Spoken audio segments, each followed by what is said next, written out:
लोकसभा चुनाव में मिली बम्पर सफलता से गदगद शिवसेना यूबीटी के प्रमुख उद्धव ठाकरे ने अभी से ही विधानसभा चुनाव को लेकर अपनी तैयारी प्रारंभ कर दी है। उद्धव ठाकरे 288 सदस्यीय महाराष्ट्र विधानसभा में 125 सीटों पर विधानसभा का चुनाव लड़ने का योजना बना रहे हैं और इसके लिए उन्होंने अपने पार्टी के नेताओं के साथ एक बड़ी बैठक की और इस बैठक में उन्होंने पार्टी के प्रमुख नेताओं को कहा कि वे अभी से ही आगामी विधानसभा चुनाव जीतने को लेकर रणनीति बनाना प्रारंभ कर दें। हालांकि उद्धव ठाकरे द्वारा 125 सीटों पर विधानसभा का चुनाव लड़ने का एक तरफा फैसला इसके सहयोगी संगठन कांग्रेस और एनसीपी को नाराज कर सकती है। उद्धव ठाकरे ने बैठक के दौरान सभी 125 विधानसभा सीटों की समीक्षा की। उन्होंने कहा कि वह इन सीटों को टारगेट करने के लिए एक समर्पित थिंक टैंक के साथ एक वार रूम स्थापित करने की भी योजना बना रहे हैं।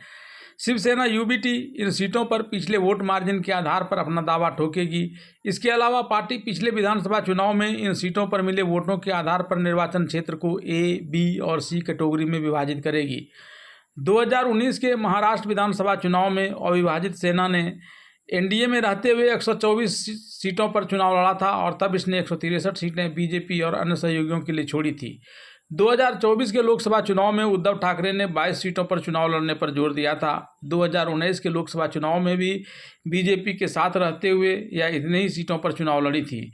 पार्टी लोकसभा वाला फार्मूला ही विधानसभा चुनाव में भी अपनाना चाहती है। दिलचस्प बात यह है कि महाराष्ट्र कांग्रेस प्रमुख नाना पटोले ने पहले ही कहा था कि पार्टी हालिया लोकसभा चुनाव में एमवीए के प्रभावशाली प्रदर्शन के बाद आगामी विधानसभा चुनाव में 150 सीटों से कम पर समझौता नहीं करेगी।